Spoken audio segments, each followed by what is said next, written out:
आर्थिक सर्वे। दरअसल ये नाम सुनकर ऐसा लगता है कि ये अर्थव्यवस्था से जुड़ी हुई कोई जटिल बातें होंगी, उनकी विवेचना होगी, इसमें उनका कुछ सर्वे किया गया होगा, इससे हमारा आपका कोई लेना देना है नहीं। लेकिन बताएं, ऐसा है नहीं।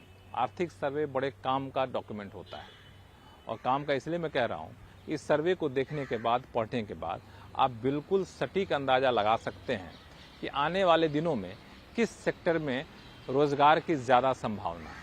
आप जिस सेक्टर में काम कर रहे हैं ना, वहाँ पे प्रमोशन मिलने वाला है कि नहीं, इंक्रीमेंट मिलने वाला है कि नहीं, उसका अंदाज़ा भी आप लगा सकते हैं।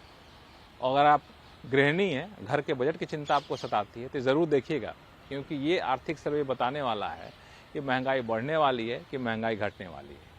क्योंकि इस पूरे आर्थिक सर्वे में हर पहलू की समीक्षा की जाती है और एक अनुमान दिया जाता है, और सबसे ज़्यादा अनुमान जिस पर सबकी निगाहें टिकी रहती है वो होता है जीडीपी का अनुमान, यानी भारतीय अर्थव्यवस्था किस रफ्तार से बढ़ने वाली है। अब देखिए ना, पूरी दुनिया में आर्थिक मंदी के बादल मंडरा रहे हैं। कोई कह रहा है यूरोप में मंदी आने वाली है, कोई कह रहा है यहाँ मंदी आने वाली है, कोई कहता है भारतीय अर्थव्यवस्था बिल्कुल मजबूत है। लेकिन इन सब का जवाब कोई दे नहीं पा रहा। आर्थिक सर्वे इसका जवाब आपको देगा, और इसके आधार पर आप आगे की रणनीति तय कर सकते हैं। हालांकि आर्थिक सर्वे शुरू में जब पेश हुआ था ना, तो वाकई एक छोटा सा डॉक्यूमेंट होता था, 30-35 पन्ने का होता था। पहली बार 50 से 51 में पेश हुआ था, बजट के एक हिस्से के तौर पर पेश होता था।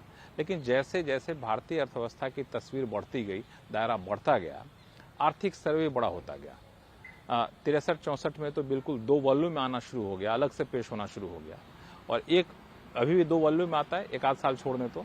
एक वॉल्यूम में ये बताया जाता है कि अर्थव्यवस्था की रफ्तार कैसे रहने वाली है, कच्चे तेल की कीमतें कहाँ रहने वाली हैं, डॉलर के मुकाबले रुपए की चाल कैसे रहने वाली है, यानी अर्थव्यवस्था की मोटी मोटी तस्वीर पेश की जाती है।